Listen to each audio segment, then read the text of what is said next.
etc. But there's one thing which we have to agree कि Indian minds की ना globally value तो बहुत बढ़ते जा रही है. पहले थी बट इतनी नहीं थी जितनी आज हो रही है. Today our minds are much more valued.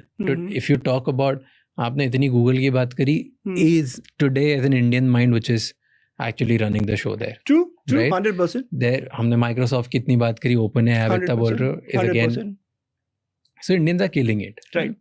Tell me one thing कि क्या थिंकिंग स्टैक है हमारा, या व्हाट इज समथिंग जो इंडियन थिंकिंग के बारे में या इंडियन माइंडसेट के बारे में, ऐसी क्या फ्रेमवर्क है जो all around the world, even America, China, everybody is now valuing, और वो इंडिया से कॉपी कर रहे हैं. There has to be something. क्या है हम में ऐसा? मुझे लगता है कि जैसे जो सऊदी कंट्रीज हैं जहाँ पे ऑयल को उन्होंने अपना वेंचर कैपिटल बना रखा है, इंडिया का आज के डेट में जो उनका सबसे बड़ा रिसोर्स है, डिविडेंड है, which is the human resource, because we are the country of billions. हमारा वेंचर कैपिटल ह्यूमंस है. और बिकॉज इतने सारे परमुटेशन कॉम्बिनेशन है, जो इतने सारे स्ट्रगल से होके बाहर निकलता है, right? Struggle of the local India, the struggle of all the competition that comes in, the struggle of cracking it everything, the struggle of top 2000 बच्चों में मुझे होना है अगर मुझे आईटी में आना है. तो वो ऑलरेडी बहुत सारे कॉम्पिटिटिव स्टेप्स देख चुका है, इनसेन कॉम्पिटिशन देख चुका है. मैं आपको एग्जांपल दूंगा, और इंडिया में अगर किसी को गूगल का इंटरव्यू क्रैक करना है, उसके लिए उसको जितनी चीजें आनी चाहिए, अगर उसको यूएस में गूगल क्रैक करना है तो उसका 1/4 अगर उसको नॉलेज उसका हो जाता है, because there is no competition. जबकि वो सिलिकॉन वैली है, ये बैंगलोर है. बैंगलोर में आज के डेट में गूगल क्रैक करना is much tougher than if you have to crack a Google interview in the US itself, right? तो जो ये इनसेन कॉम्पिटिशन है ना, मुझे लगता है ये हमारे लिए बड़ा एडवांटेज का काम करता है.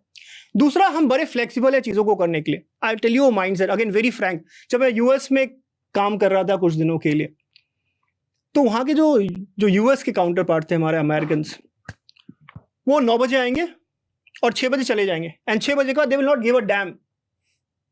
यानी अनलेस अनटिल कुछ फट गया है, प्रोडक्शन इशू है, they will not receive the call, because my life my rules. After 6 you can not call me. हम इंडियंस को घिसने की थोड़ी आदत है. It has both positive and the negative aspects. किसने की आदत है? Because that's how we will thrive. यार कंपटीशन है, कैसे करेंगे यार? रेंगते रहेंगे तो फिर नहीं हो पाएगा, right? Nobody asks us, then we still walk the line in the night, right? And that has a reason for it, because we want to have that presence, right?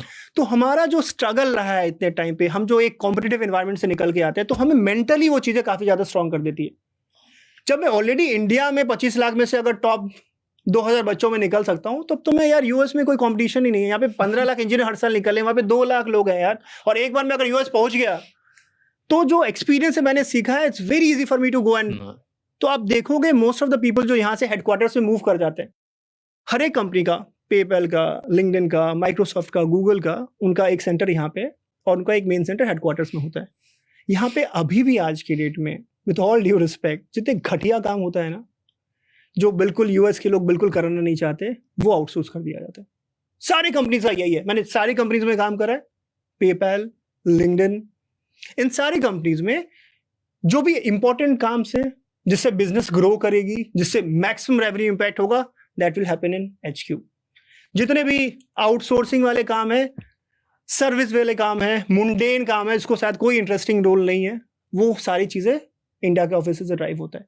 तो जो बंदा यहाँ से यूएस अगर मूव कर गया और वो HQ में काम कर रहा है, तो उसने ये स्ट्रगल ऑलरेडी देख लिया है, स्मार्ट ऑलरेडी वो बन चुका है, और वहां पे लोग ऐसे भी कम है, और वो अब हाई इंपैक्ट काम कर रहा है. And that's when he starts growing sequentially. कोई भी अगर 5-10 साल इंडियन वहां पे होता है, he is in the C suit right now, and that's why they are killing everywhere in the country. Nice. One last thing, fill in the blank. एक statement में या एक वर्ड में आंसर करना. India will grow when dash. I think we should change that mentality. जो मैंने framework आपको पहले बोला कि we are chasing this, we are starting with crack, then we are, switch, and then EMI. उसको change कर देते हैं बॉस. Crack के बदले में बोलते हैं भाई you have to go in depth. Switch के बदले में बोलते हैं कि boss you try to build.